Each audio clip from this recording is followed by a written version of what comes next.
What is up, everybody? Welcome back to another episode of Talk of the Tundra, your Green Bay Packers podcast for the Blue Wire podcast or Blue Wire family, the Eurostep Podcast Network.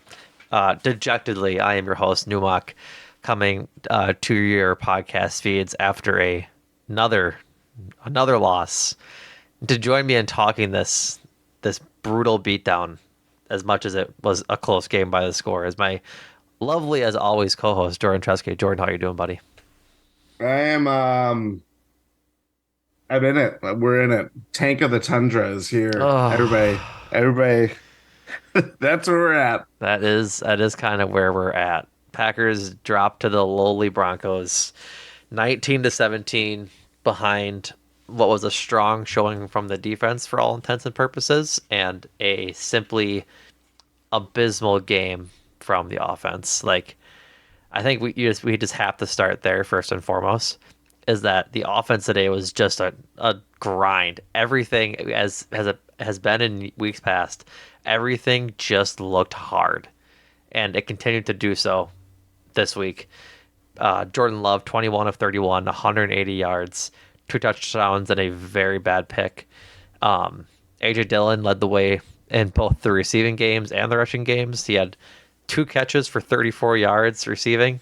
29 of those yards came on the final drive, and 15 carries for 61 yards. So I guess let's start happy because we're gonna be mad for a while here. What did you think of AJ Dillon today? We're gonna give this like a little bit before we get into the badness of it all. AJ is fine. I know it's the Where's Aaron Jones show, but we also knew that coming into this game, the fact that he was playing was already a victory in itself. Mm-hmm. And that if he's playing, that doesn't mean that we're going to see 30 touches of Aaron Jones, which was literally what the sideline reporter, I believe Melanie Collins, said going into the opening series. So with that in mind, I think like expectations just get adjusted to, well, when Aaron Jones is on the field, get him the ball and try to split it amongst Aaron Jones, AJ Dillon. We got to see a little bit of Emmanuel Wilson today, and he did very productive things. That's a better way to say that sentence. But I thought AJ Dillon, I mean, again, it was very a more forceful, like reminder of what he was doing in the Raiders game, but it had a better impact. He was moving the ball down the field. He was making big plays, which is not normally his jam, both in the passing game and rushing game. I thought he was great. Like I just think that's where we're at. Like we just want to see productive AJ Dillon, and we're getting closer to that. Yeah. It's now October, which means his yards per game is bound to go up according to Ugh, that stupid I hate stat. that freaking shit. But alas, thanks for censoring the F word by saying shit. Appreciate it. Um, I guess, yeah, I'm right there with you. He had productive runs this game. Like his longest run was 15 yards, and he was putting his shoulder down and actually hitting guys and running with Hmm. confidence. Like I think this was his best game to date this season, and is settling in quite well. But when he's your leading rusher and receiver, that's bad. That's bad. What was he leading rusher and what? Receiver, Okay, let's just make that very known. very very clear. AJ AJ Dillon was the leading receiver today. Yeah, it's emblematic of of an offense that's scared to really try anything. I think. I guess let's start with the Jordan Love of it all because I don't have too much on AJ Dillon. I'm just happy he played well this week, and Aaron Jones played well too in his limited snaps for what it's worth. But good job on AJ Dillon. This is now a talk about a bad team. I think we have to start with Jordan Love. Like Hard. it's just he he shows flashes, which is what you would expect out of a person or out of a player in year four, I believe. Right, Yes. year four, on his eighth or ninth start, whatever the number is. The point being that he's just making a lot of mistakes, and I think this is a insane take to have, but I think it might be a little bit true.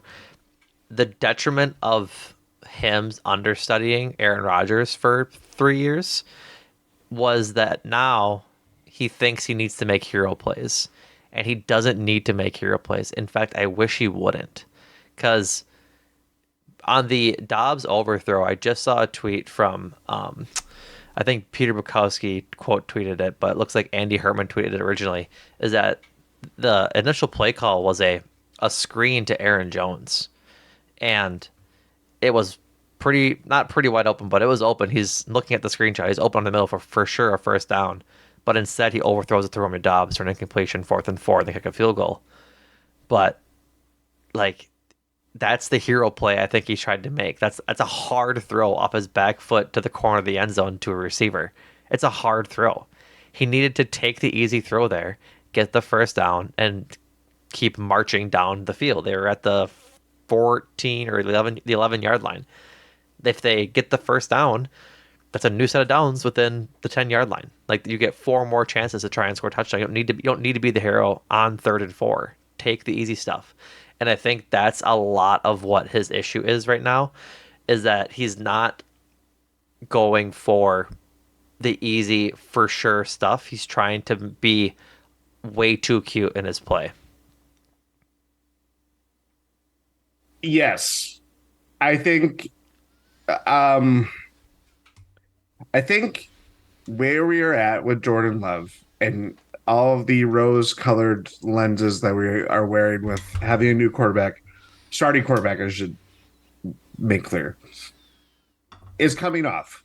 Yeah. Because this is what it looks like when someone that has not been in a start or not been a starting quarterback is suddenly thrust into this role and has to do it consistently, while his supporting cast has been injured, been changed. I mean, like guys are in and out of the lineup. It's not just Aaron Jones. Luke Musgrave got a concussion a couple weeks ago, leaves the game early today. Christian Watson left on the second to last play on the last Packers drive. It just I missed been that. yeah, yeah. He went down on the sideline very clearly hobbled and hurting. Cool. Yeah. Um, there's just been a lot of variables thrown at Jordan Love's way that just is not helpful for him to develop into a, you know, break those bad habits. Because a lot, I totally agree, and he has said as much, is that a lot of the problems that Jordan Love has when it's, we're getting closer to 2-minute drill time, end of the game. The Packers have played this game 3 out of the last 4 weeks, where they're marching down the field, having to come back from a second or a first half deficit because their offense is just total junk. You know what I mean? Like, this is the same game that we keep seeing over and over again. And I don't think that is doing Jordan Love any favors. But at the same time, when you see him make quick first reads and throwing balls that are not necessarily thrown well, whether it's the fade route to Dobbs, whether it's the double coverage to Samari Toure that was the game-sealing interception by all intents and purposes. Even the touchdown throw to that ended up in Jaden Reed's hands, he makes a very heads-up play, but it's like that was very indicative of Romeo Dobbs is not quite ready for that ball. His hands get on it. It suddenly just lofts into Jaden Reed's hands. And I should add, today was the Jordan Love had the highest completion percentage of any game he has had this year. But these plays that keep happening, and it's because he's played the same freaking game the last 3 or 4 weeks. I don't think it's doing him any favors, but it just highlights where he is at, where it's like, yeah, you know where the route is supposed to be going. You know where the coverage is going to be. Things just don't necessarily go to script like that all the time. Right. It's a difference between having like, okay, I see the blueprint, but it's the muscle memory of, well, what if this guy is not running his route the right way? What if a guy completely dies on his route, which has happened multiple times today? Like, there's just so many. I'm not saying this guy.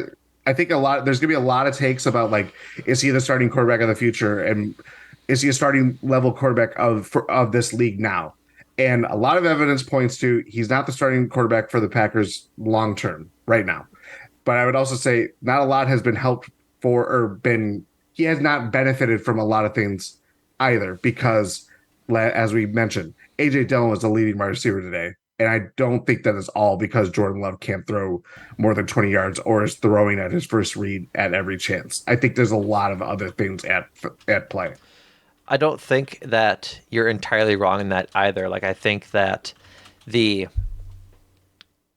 it's not all Jordan Love's fault when it comes to how the receivers play, right? Like the receivers have to get open so he doesn't just throw pick after pick after pick. But I like just scrolling through social media. There's just so many instances at which point he's just not making the right throw. Like I mentioned, the screen to to Aaron Jones on the Romeo Dobbs overthrow to the end zone. That's the wrong decision. I'm looking at another video on the interception to end the game, which I'll get into that in a second. But instead of or rather he throws it to Samari Toure, underthrown, bad ball, gets intercepted. If he takes a second, AJ Dillon is open in the flat with Yes. like 15 yards ahead of him. Guys are going bounding Go, up because yeah, they see the deep ball. right. And like if you make that throw to AJ Dillon, you get some yards back. And even if you don't get the first down, you at least get closer to field goal range. Maybe even get to that field goal range before the first down, according to like the CBS like tracker on the field, and give Anders Carlson a chance to kick it in. Like obviously he missed one already, but I'm chalking that first miss up to a jinx for all intents and purposes. Matt Schneeman jinxed him earlier in the week. Kevin Harlan did his best job to jinx Anders Carlson, miss that field goal. That's besides the point. But the idea being is that just take the safe throw down. You had a timeout left, and there was a minute 45 to go. Let AJ Dillon catch that ball and start running. Like it's just, I understand that it's 3rd and 20. I get it, but this is the type of hero ball that we don't need on this team right now. Like we just need him to be more thorough in his reads and more decisive in making the right decisions in what he's doing, and just to be better with the deep ball. He can't throw it at this point. He just can't. He can't throw it. And again, I think part of it was you have to complete a 3rd and 20. You got knocked back because Elton Jenkins had an offensive holding penalty that put him at 2nd and 20. They didn't get anything on the first read, which was the Christian Watson play that he got hurt on. Mm-hmm. And then you have AJ Dillon on the 3rd down.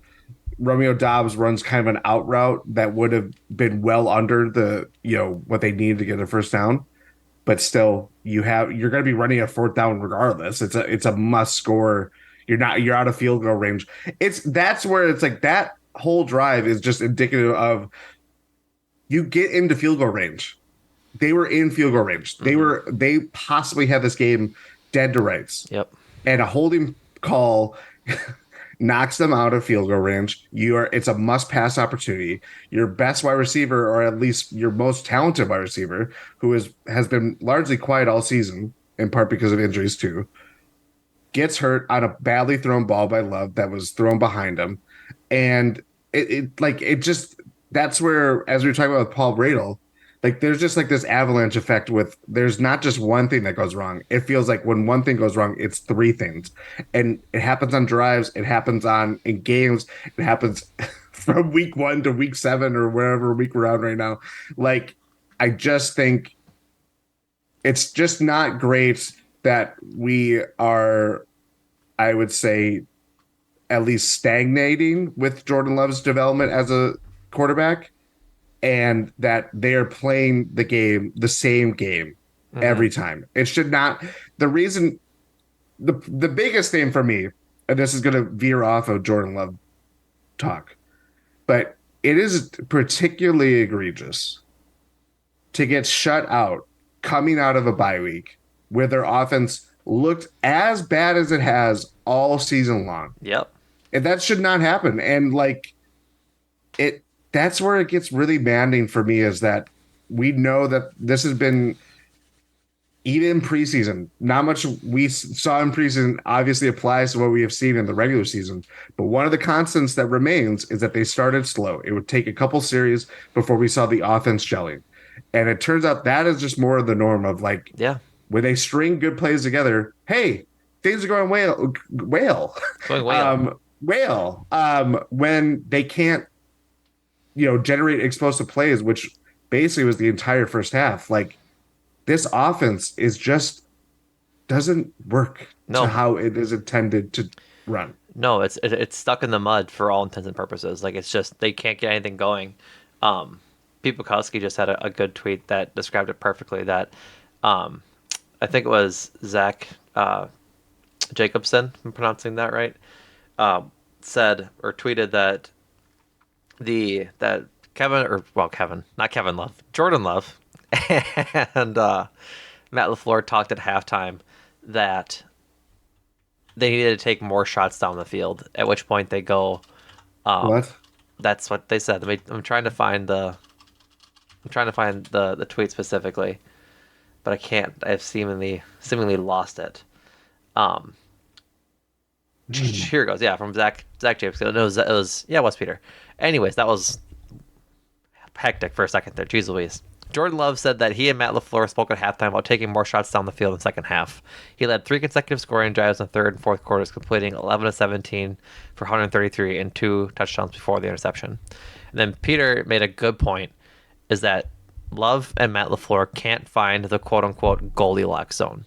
Everything is either super conservative or Yes. it's turned to 11 and they're taking deep shots downfield. Yes. They that And that that is searching for something. That yeah, says we're searching for something. We don't we know. don't know what to do. We don't know what the identity is. And it doesn't help that their best player is a running back that has played a total of 2 games total. 8 to 9 quarters Yeah, at this point. 2 games combined. Um, like there isn't Jordan Love is the engine to this offense. he And is. guess what? That that's what the Packers offense looks like. It looks like a fourth year quarterback that is starting for the first time this year and is figuring things out. Yep. And it's just I wish they would take like consistent shots down the field and rather than just limiting them to when they need to get something going. And it's just frustrating because like on that interception that ended the game, the idea was that Jaden Reed would have the safety get to him, and like that the safety would hedge Jaden Reed's side rather than Samari Toure's side. The frustrating part is that Jaden Reed is running towards the middle of the field towards Samari Toure. Like he should be going straight, not He's not over the drawing middle. that defender. He's not drawing him, he's leading him there.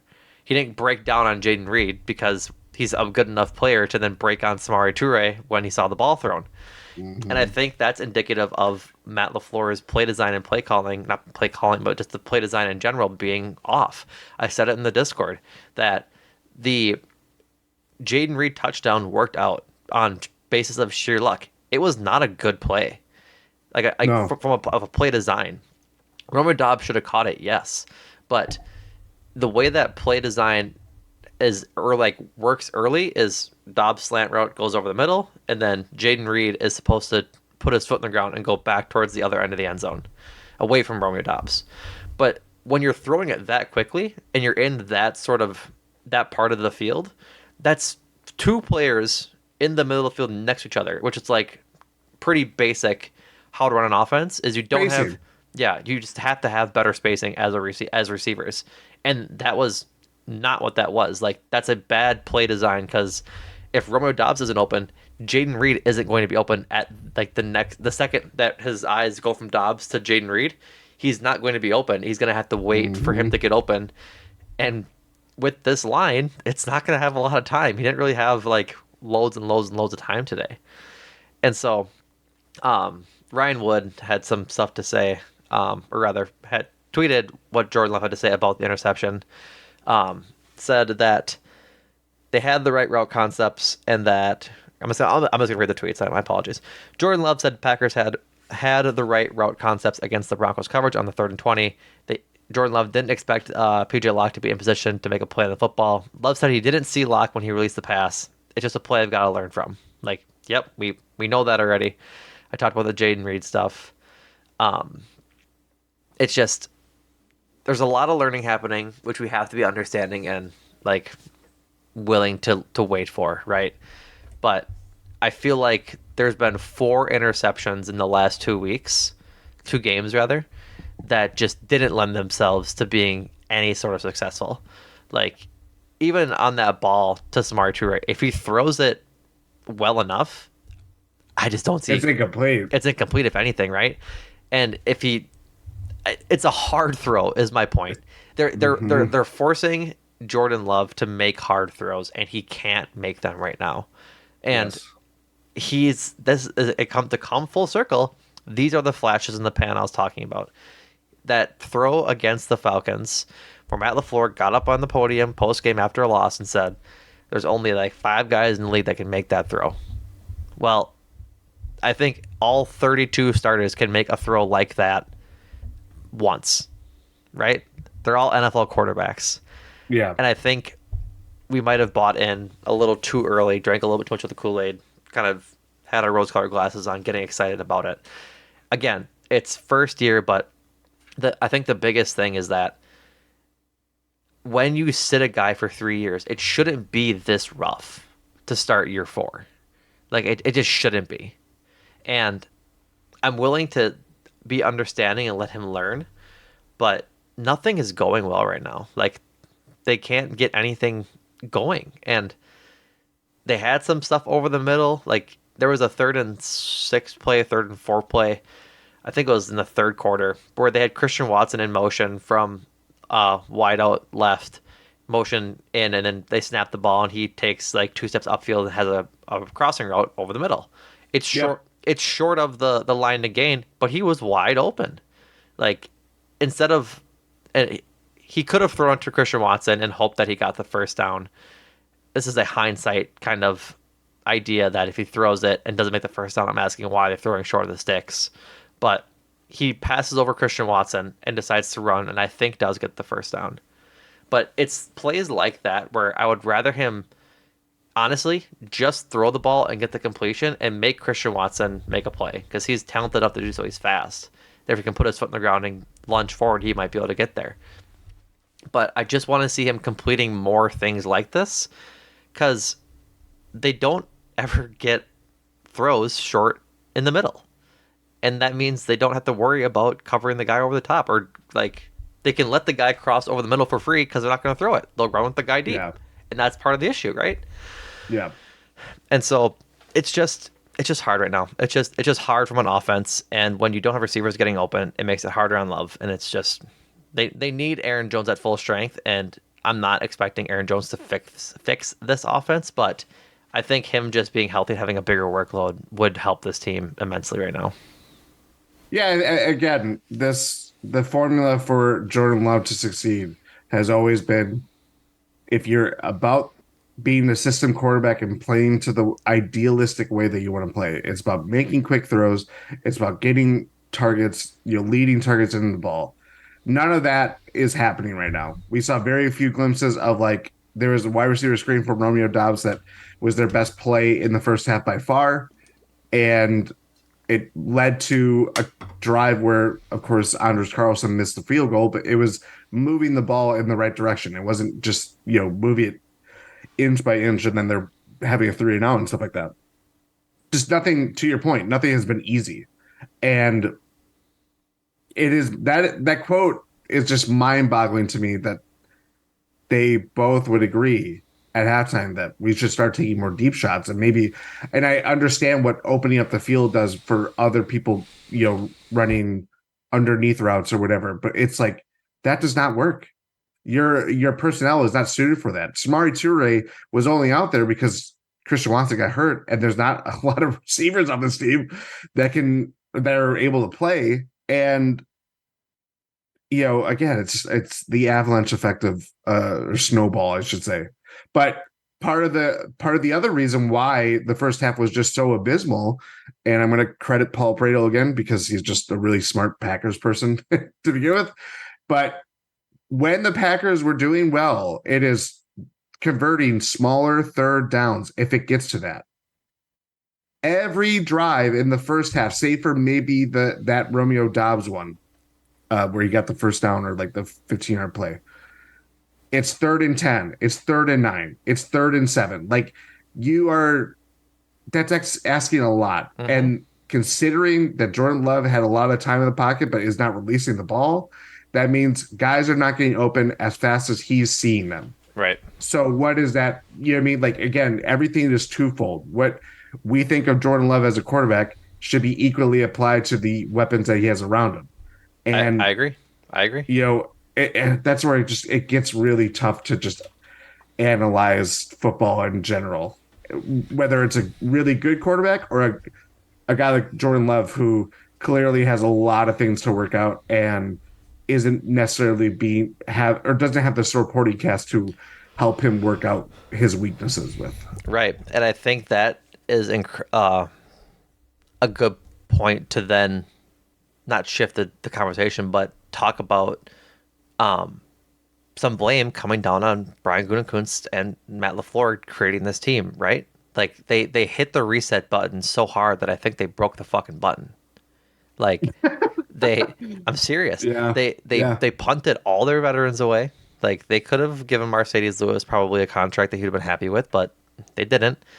They the long I don't want to say they let Devontae walk because obviously that's a bigger conversation than letting them walk and that he didn't want to be here in the first place, but they're Mm. just young. They didn't want to play any veterans and sign any veterans, which I get and I understand. Veterans on offense, I should say. They have plenty on defense, but it's just I wouldn't have mind it did a trade for D Hop, just like something simple or You mean sign. that free agent signing? Yeah. Yeah, like I think they'd welcome a D Hop right now, just even if he's not his prime his prime ability, he would have still been better than I think every receiver in that locker room for sure. And he would have had a veteran presence that's like a good way to teach these young guys how to be receivers. And I just think that would have been a plus. And it's just frustrating to see I guess this play out, right? We understood that this would kind of be a rough year. I guess not entirely, but we understood there might be some ups and downs regarding how young they We knew were. it was going to be a developing year. We didn't anticipate what, three straight losses Yeah. Yep. Three straight. Three straight and none of them against inspiring. teams that are, well, Well, the Lions first. The Lions like yes, were of course. formidable, but then the the second and third of those losses um being against the Raiders and the Broncos is generally embarrassing. Like it was I want to say embarrassing like it was super detrimental, but it was for sure just games they should have won coming down to the last possession on offense needing to make a play. And that point being like sort of echoed by Jordan Love. This is again from Ryan Wood talking about their frustrations just being in these games and not being able to close them out. So his tweet in his first press conference after Packers traded Aaron Rodgers, Jordan Love said he knew his first season wouldn't be perfect. He knew there'd be hard times. They found one, losing three straight, record down to 2-4. Asked Love where his frustration level is. Yeah, it's high. This is the quote. We all know it's ups and downs, but I think everyone's very frustrated. We've got to find a way to win. Got to find a way to win these games. We've been put in this position multiple times where it comes down to the offense having to go win the game. We've not capitalized on that just yet. So we've got to find a way, just that margin of error, and we're not capitalizing on these end of game situations. I think going forward, I think the situations are going to keep coming, keep being there until we find a way to capitalize and go win. Like, I think it's plain and simple, just them being unable to, I guess, unable, my word, to find success. They don't have something for sure to go to. They don't have an Aaron Rodgers back shoulder fade to Devontae Adams to go to, and they need something to go right. They don't have a running back that's able to bruise their way for a big game when they really need it. They don't have someone over the middle to get a for sure catch when they need something like that. And I think for all intents and purposes, the offense shows good stuff from each individual player. Jaden Reed had good plays today. Dontavion Wicks had good plays today. Luke Musgrave had good plays today. They just are so close, which is why being so doomer about the offense is such a mind-boggling experiment. Is that they have players making good plays, and their inability to become I guess their inability to put it all together at once is what's failing them. And once that happens, once they figure out a way to win, I think they are capable of being better. It's just right now everything is so disconjointed. There's nothing that's flowing easy on any play. It all looks like I'm gripping my knuckles every play, hoping it goes right, and it just hasn't been. Yeah, I mean, I'd be an idiot if I said I disagree with you because we're both watching the same game. The problem, I think, I mentioned it on Discord, and as you know, if you want to vent your frustrations as a Packers fan, it is a good way to do it because there are a lot of people that vent it themselves, and it's just overall like I think we're all we all may have differing points, but we also it's coming from the same point of this team is just not that good. Um, and I think with the offense in particular, because that is the problem. The defense keeps giving them ways to win games, and it shouldn't have to come down to the final drive in 4 of their 6 games this year. But it has. And I think when the offense is balanced so much between, okay, this guy gets a little bit of something. Like there was a great graphic of seeing the share of touches between receivers, the share of touches or share of skill players, basically running backs, wide receivers, tight ends included. And there isn't like it's not like how it was with Devontae, who is carrying the Packers upstream based on just how great he is and everything like that. But the reason why I was very skeptical about this offense trying to make a dent in how bad the Broncos have been defensively, and what we were talking about during the preview pod, is that there isn't just that one guy that you can be like, hey, let's make some magic happen. Let's do it. Because that guy is just not on this team. And whether that changes next year, who's to say? Like it could be Romeo Dobbs, it could be Christian Watson, it could be Jordan Love, because as much as we, are talking about his ability to make plays and making the right reads and stuff like that, he knows when a pocket collapses, he knows where to get out and he makes plays on his feet. Like there are still things that he can do a lot better at, but there are some things I trust in him doing that I wouldn't necessarily trust other quarterbacks in doing yet. But I just think the overall problem with this offense in particular is that there is not a number one guy. And the guy that we would have said that about, again, is Aaron Jones, but he's hurt. And really, his usage doesn't really lend to being the best running back, the leading receiver, even though Agent Dillon did that very same thing today, and doing all these things that you would expect out of a number one guy. They're just the biggest problem with the offense is that if you don't have that, then having a good blend of talented skill players that can make plays consistently and knows their role or knows what they're doing out there, like the spatial awareness stuff, like that has been a big problem. And it there was a third down today when things are just really gummed up, and Love throws a ball that was a little bit outside of what anybody would have caught. But it was exacerbated even more because someone just stopped running their route. And I don't know how that keeps happening outside of the fact that, well, it's inexperience. It's not having a veteran guy, a guy of, DeAndre Hopkins or fill in fifth year receiver that's a free agent that would do it or whatever. And I just think they're just leaning a lot on young guys to develop into that one or number one or these core guys that you want. And I just don't really see that in any of their offensive players. And that's going to change. And I'm sure people in 2008, when Aaron Rodgers was in his first year starting, probably said that about, I don't know, Jordy Nelson or whatever. But at least like they had Donald Driver and Greg Jennings to lean on. They don't have that. That is not a safety net that anybody could have. Right. And that is it's very different hearing that from coaches teach you how to do these things. But when you don't have a player teaching how to do these things, that's when you see what we see today. Yeah, And exactly. Like you said, you put it succinctly. They're relying on the young guys to become a veteran, a- as to figure it out on their to own. figure it out on their own, and they just don't have that. They don't have a support system to really go and like ask a fellow player like what to do in a certain situation. But then Jordan Love doesn't have that player that he can rely on for a safety valve. Like Yep.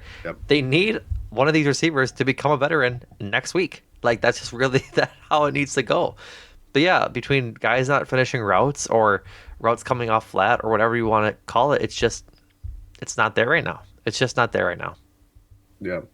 I think it's shameful to the defense to put them in this situation. Like the defense for I forget how many straight games now, or for two straight games has kept their opponents under 20 points.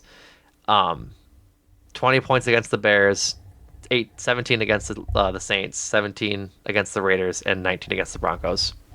Out of their 6 games this year, they've kept 4 of their opponents under 20 points, and they've shown, or for their efforts, they've gotten 3 losses for it. Like it's just Yeah. it can't happen like that. Like that's not a recipe for success in winning, but it's also just like it's got to be so annoying as a defensive player right now. Like for all those years that the offense was so good, the defense was so bad. Like I'll give credit where credit is due. This whether it be the players they're playing against in those games, like the Bears, the Saints, the Broncos, and the Raiders aren't exactly high flying offenses, but they're not like they're NFL teams. They're capable of putting up scores. I'm looking at the like the Raiders games, and they've scored well, not too well, regardless. But the Saints, I don't know. Maybe I'm talking myself out of my own point, but they've played well. The defense has played well, and Jair said it last week, or yeah, last week Yep. against the Raiders 2 weeks ago now, that it's on the defense just to not allow touchdowns. And what they allow 1 touchdown today, or was it 2? Yeah. I'm pretty sure it was 1. No, it was one. Yeah, it was the one to Cortland Sutton, Yep. and then 4 field goals. Like the defense is doing its job of not breaking when it's bending, and they kept they kept the Broncos out of the end zone a bunch of times this game, and they just aren't being rewarded with wins because of the offense. It's there's two different things. I understand that if you're like we are grading on a curve, you're playing against the worst teams in the NFL. Packers are among those teams. We that much is clear. But their offenses are not there are reasons there are a lot of reasons why the teams that they're playing are as bad as they are, Packers included. But you can give up chunk plays like the Packers did all game long. Javonte Williams was a problem. The fact that the Broncos didn't give him the ball even more when they were clearly in possession of this game, were up for most of it until the Packers took it over briefly in the fourth quarter. They had a recipe for success to gash the Packers and their run defense. Packers just didn't give up touchdowns. They didn't give up plays. The Broncos shot themselves in the foot multiple times to help the Packers benefit. Broncos were 1 of 4 in the red zone, and now the Packers defense is 10 of 22 defending in the red zone. That's good. That's really Like good. that's really good. And we can lament all the big plays that they give up, but if it leads to field goals or if it leads to turnovers or whatever, Hmm. or knocking them out of field goal range entirely, we'll take it. That is part of being the defense. It's about the points on the board. It's not necessarily about the yards given up. But I think the problem is that you have all of that. They are giving you every opportunity to take the game. This game should not have gone the way it did, but the Packers had the ball more in the second half. By volume, they're going to do more things with the ball. Like it's just that simple. And I give a lot of credit to the defense putting them in positions to win games. And that's where it's really frustrating that we had all these questions about the defense going into the year, and we had plenty of questions about the offense. Don't get me wrong, Yeah, But it's clear that the offense is just not on the same level as the defense, not even close. and not, and neither of them are even that good to begin with. But it's still frustrating all the same. Yeah, and like they played well, bending not breaking. Like I said earlier, I think the biggest thing that I need to see some progress on is tackling. They missed a lot of tackles today, Yep. or either whiffing on air or arm tackles not working. But golly, like Contain a lot of that. that was the biggest. Like you said contain, and it pinged my brain as to one of my biggest frustrations of the defense so far today, or just was today, was that they just couldn't get a sack when they needed a sack. They would get Yeah. pressure, and all it took was a step up from Russell Wilson that he had all the time in the world. Like they, Which is that is a guy that can do that. That is the problem he's done it for the that last we decade against the exactly. Packers. Yes. Plenty of times against the Packers. And it's not like this is something that a new coaching scheme had to know. Matt LaFleur has been around football for a while. Same with Joe Barry. They know that Russell Wilson can run. It's not like he lost the ability to do so turning 34 years old. He's Let's play for the slower, Broncos. right, or play for the Broncos.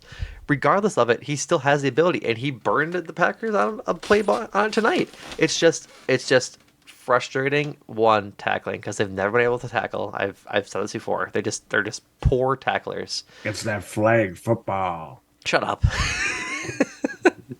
But like, I was listening to the Ravens game a couple weeks ago. I said this on the pod that the Ravens have a good foundational tackling like program in their organization. I'm not sure how they do it, but they tackle the guys at the point of contact and don't let them fall forward or things like that. The Packers just can't tackle, and they get juked out of their mind so many times and get so much air, and it's just frustrating year to year, era to era, to watch this team try and tackle and fail at tackling running backs. And I guess with that point is they're blitzing and they have so many guys that should know not to break contain, but they do. And that's all Mhm. it takes. Like they get so far over their skis and they overextend into the backfield, and then it's just a step up, and then you're relying on Quay to make a play when it shouldn't be Quay's fault in the first place. Yeah. And the defense, Darnell Savage got hurt, didn't come back. Devontae Wyatt got hurt, didn't come back. Both guys were on the injury report going into the game. We'll see where they go. I mean, there's no bye week to get better at now, so I feel Nope. like that's going to be multi-week absences. Yep. And like that's where they're getting really thin, but the defense is still doing their job. Like against who they play next week. Why am I already forgetting? The Vikings. Hmm. No Justin Jefferson, which is exciting. No Justin Jefferson, but Jordan Addison might have a field day against the secondary. He might. And I missed Jair Alexander didn't play. Nope. Eric Stokes, Goes down again. big, goes down again on special teams, which they said on the broadcast would most likely be all of his play opportunity. Well, he's hurt. Carrington Valentine Got picked on. got picked on, Just picked rightfully on. so. And there are like 3 first downs to Cortland Sutton on third downs that yeah, we're gonna pick on the rookie 7th round pick cornerback. Um, but we say all these things. They gave up 19 points. 19 points. Yep. You're telling me, dog. Like it's I just know. it's they do so well and not letting them score, but then they don't get any help. Like it's just frustrating. I don't know why they played Eric Stokes to not play him in coverage. Frankly, I think that's the stupidest thing you could possibly ask them to do. I They get haven't been very good about bringing people back, and then weird. Whomst amongst us could have thought that their strength and conditioning coaches are fucking dog shit. Like not great. their decisions on doing this Darnell are Savage, stupid. calf injury. Stupid. It's just the stupidest shit. Like it's crazy to me. And they said it. We talked about it in the Discord, and someone said that like no high cost medical professional can prevent injuries in football. No, of course you can't. but you can certainly hire a group of professionals to up their strength and conditioning to the point to where they have a proper understanding of risk of re-injury when it comes to these guys. That's a few players now in the last 3 weeks that have all year all long, year really. long, but specifically, if we go through it, Aaron Jones was coming back from a calf injury after week 2 or 3, whenever he was coming back. Comes back against the Lions, plays 4 downs, then misses the game against the Raiders. Okay, Christian Watson injures his hammy again this offseason and is out for the better part of all of camp and week 1. Looks like he probably hurt it again tonight. Jair with his back. They had a whole bye week off. A whole bye week where he wasn't supposed to be practicing or doing anything like that. Comes back fine Wednesday, Thursday, however it happened, he hurts his back again, is out for the game, and proved to be crucial since Carrington Valentine got absolutely picked on the entire freaking game. Like you said, Darnell Savage had a calf injury. They decided to play him. Like, I understand that football it is itself inherently a hard and tough and rough sport to play. But there has to be someone in that locker room that tells them that they cannot play when they're at risk of re-injury. It's ridiculous because Mm-hmm. they claim to be so conservative with these guys and keeping out Aaron Jones, whatever else, and Jair and keeping them out because they're injured, but then they don't do it right, and then they just let them go play the next week. Like, you know what I'm saying? There's no consistency. There's no consistency, and they just need somebody to be able to accurately tell just how bad injuries are, which may be incredibly reductive of the medical professional, like just industry and field in the first place. But they haven't done it for like years, and like It's gotten worse the last 2 years in particular. Like I think I would be more understanding if these were one-time test cases and knowing that these are muscle injuries right, but it's largely. not. But it's happening. It's compounded by the fact that it's happening to multiple players at different times in their recovery or different times when it happens. But it all ends up in the same place where these guys come back to play, get hurt again, Hmm. and well, what do you have to show for it, kind of thing? And it wasn't even like I can't speak to Jair's or a few other players, but Darnell Savage's wasn't even on a play. He started the It play. was non-contact too. Right. He started the play and tried to break on the play and pulled up. Like, that's if you're at risk of re-injuring yourself on a non-contact injury, you shouldn't be playing at all. Yeah. And I know that I think I think the Packers have a inflated understanding and inflated expectation of what they want to do this season than what they actually are going to do. Because, like, if they're a bad team trying to lose, I think you sit down on Savage that game. Like, you know what I mean? Like, because they're thin at safety, they need him to play. They need him to play. But man, I think they're just wanting to play because they think they can win, and I don't think they can win right now. Like, as shitty as that is to They say, aren't. but They aren't. right, exactly. And I think they're losing the forest for the trees. I think their biggest thing at the beginning of the year and why they didn't sign all those veterans and why they didn't bring in new veterans for backup QB or receiver or tight end or anything like that is that they said when you are a young team, you need to let guys play to properly evaluate them and see where they're at. Darnell It's true. Savage was at the top of that fucking list because he's a safety going into year 5, and we need a safety. If he played this year, he was probably going to get a contract. Now he pulls up on a non-contact injury after having already been on the uh, injured list for the week with his calf injury, having coming off of a freaking bye where he could have at least gotten closer to healthy, and then he re-injures himself on non-contact play. It's just mind-blowing, Jordan. It's frustrating to watch because, like, at least lean one way or the other. I think they're caught in the middle. Like I said 2 seconds ago, their expectations of how good they're going to be are not how good they're going to be. Yeah, that is the conundrum. Is that it's maybe not even a conundrum for a lot of people. Organizationally, if I'm Brian Gutekunst, if I'm looking at what he's doing, he's thinking about this is not for this year. It's not. It might not be about next year either. It's about the next era and building up towards when we can say the Green Bay Packers are going to next contend for a Super Bowl. On the field with the coaching staff, Matt LaFleur, it's about how can I do the best job about developing the players that we have. Those two things do not run in concert with one another by inherently. But the best part about when they do hit that nexus or synergy is that you it jumpstarts in a very real, palpable way of oh, this team is learning how to win.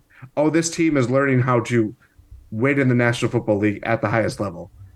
I just became one of those analysts by saying National Football League, but I'm just that is the overall point of like those two jobs do not work for the same or are not thinking the same way.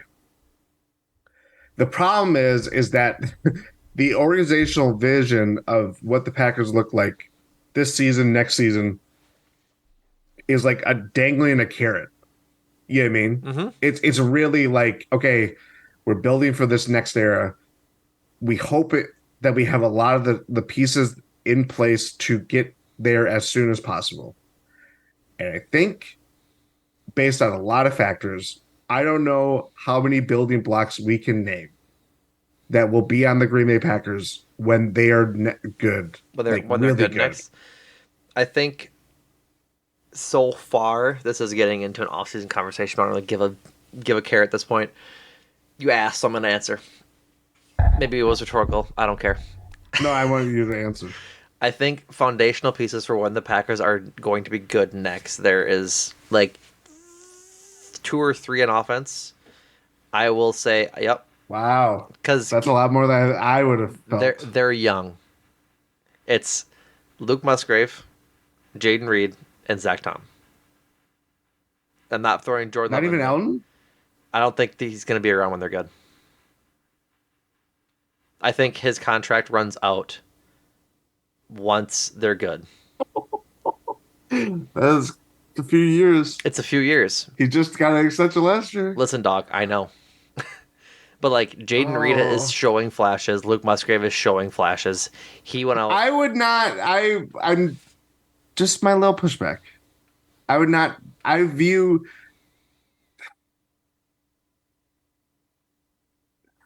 it's semantics. It is It's really semantics. semantics. But like core guys, I'm saying like that guy is. If I look at his WAR, Oh, it's a one. Yeah, I mean, you mean like guys on this team that are part of the core reason they're good, like the Pro Bowlers. Oh, then yes. there's not a lot of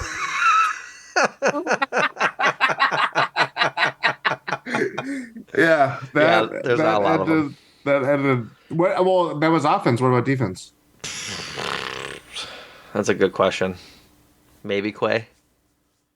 I think it's Quay. Maybe Quay. Maybe Devontae. One of Wooden or Brooks. They've been showing some pretty good flashes. I think they continue to develop and turn into something pretty nice. Honestly, Gary. if they pay him, they're not looking like they're going to pay him right now. I would have paid him already, but maybe they don't want to. Jair. Probably gone. By the time they're good, I'm giving. I think if we don't see this could come back and bite me in the ass. I don't really care. If we don't see significant improvement the rest of this year, I don't think they'll be good for another 3-4 years. Because they're not going to be good enough, or they're not going to be bad enough to get to like the first overall pick and like take Caleb Williams or take. Are whoever they you want. sure? Man, I sure hope not. I mean, it's not do going you to be know- Carolina. It's not do going you- to be Carolina bad. Do you know how crazy I They would? do play the Panthers later though. Right, but do you understand how mad I'd be if my prophecy came true? Remember what I said pre-week 1? That if they beat the Bears in Chicago, I don't care if they're in another game the entire season, and they would have won one if they go 2-15. I'd be very upset with myself. I also know that I have a lot of power, so we could do something with that. So we got that going for us. Regardless, I think how we a big part of our conversation with Paul Bradle of coming out of the bye week and just expectations, especially going into the Broncos game, is like that is like a litmus test for how we will perceive the rest of this Packers season. Yeah, yeah.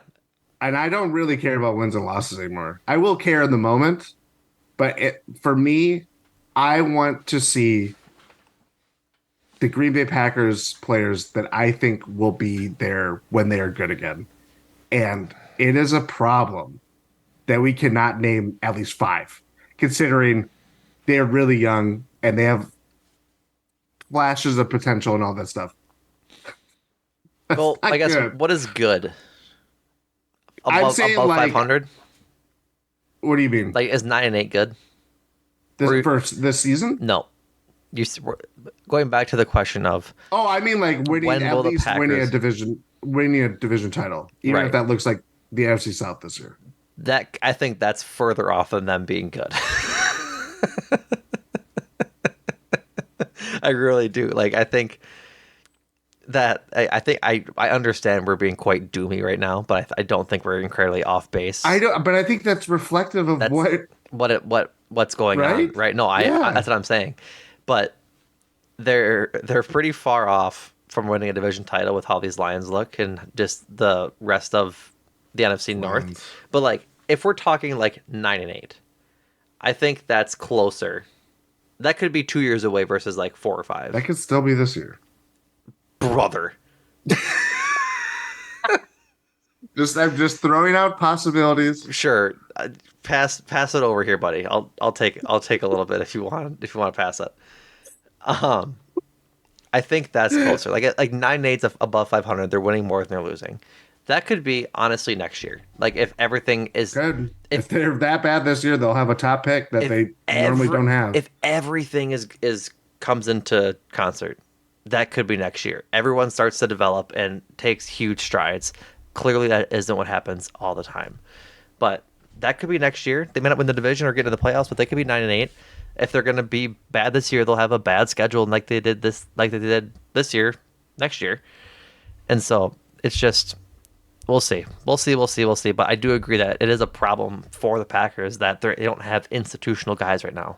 Like there might be a lot of churn on this roster the next 2 3 years. I would also include the coaching staff. Matt LaFleur's seat is officially warm.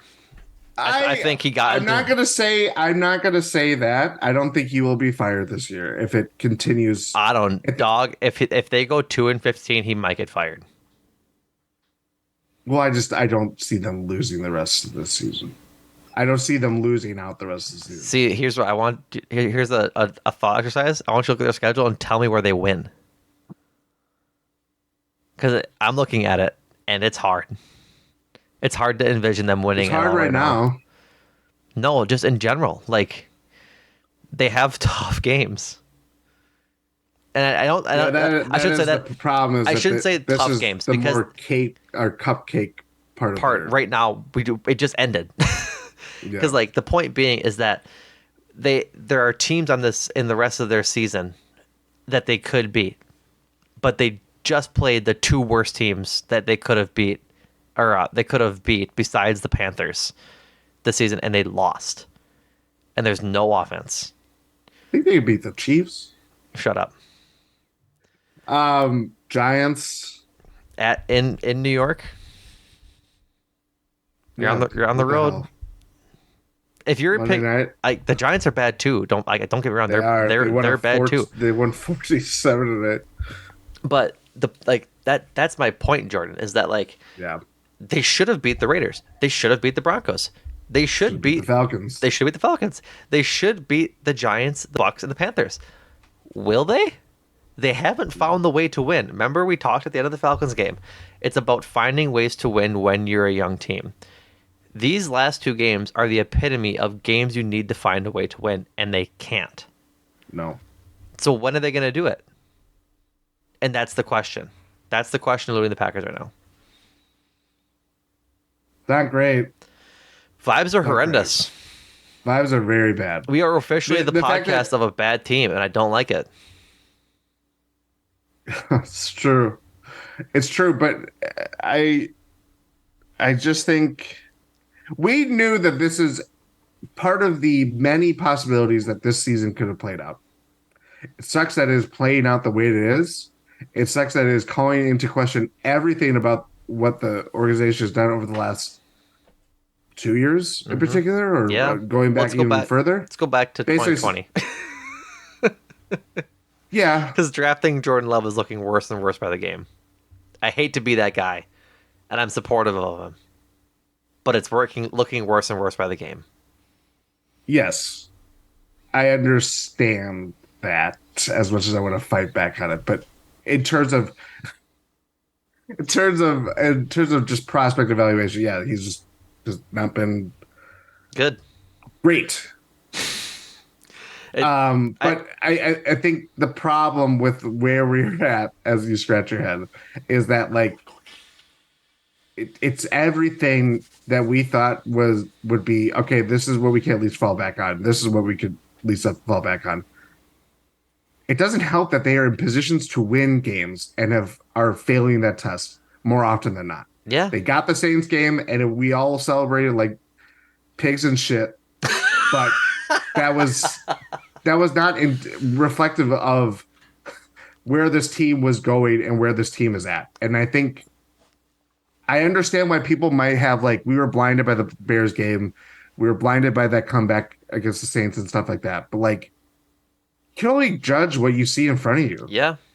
You know, like We had it's reasons for optimism. Like yeah, we can't look in the future and see what this bad stretch of football looks like, and we might be wrong again in 5 weeks. Maybe they pick it up and go on a little run. There's just not evidence of that run the happening right now. table. Shut up. We're gonna run. I'm gonna tell you to shut up so many times this pod, Jordan. I'm sick of it. I'm sick of it. Um, but like maybe something switches in that locker room. Maybe. Maybe. I'm not foreseeing it, but No, alas. All right. We've been rambling. Do you have anything else? no. I just think I wonder how the rest of the season will be treated. I wonder where thoughts are going into this Vikings game because division games always bring out some feelings. Yep. Hopefully that it lights a fire under their ass. Hopefully it lights a fire under their ass, and that Matt LaFleur understands that the reason his ass is hot isn't because the seat we're wearing his Mercedes is on. Yeah, his piss isn't hot because whatever. It's because Go I ahead. don't know. Yep. Go on. Continue. I was just trying to make like a fire joke, Yep. but with Yep. piss. I was trying to make a fire joke, but with piss. And with that, folks, we are signing off for the day. Keep listening to us. We appreciate you. We appreciate you forever and always. Check out all the GSPN shows. Talk of the Tundra is the one you are listening to. Euro Step with Ty and Rohan. They're dropping their IPO for the Bucks stock market this week. I believe you, Jordan, Adam, and then Rohan Ty again will be recording the preseason prediction pod for the Bucks feed. So go check that out. Adam and Andrew just released a new episode last week for the Brewers, talking about their brief entry into the offseason. Or I guess not brief, early entry into the offseason and Mhm. what the news was so far. Make time for this. I believe the last episode still is the concert episode. So if you haven't gotten the chance to go see Stop Making Sense, or if you have, go listen to Make Time for This. It's always pretty good. So with all that being said, please go follow us on all of our social medias at Twitter, at Numac is known, at Jordan Tresky for us on Twitter, at WatchGSPN for Instagram and TikTok. I promise there will be a couple of clips from this pod up on those social medias. So go share them, like them, everything else. We would appreciate it. So with all that being said, thank you again for listening. And Jordan, thank you. Thank you.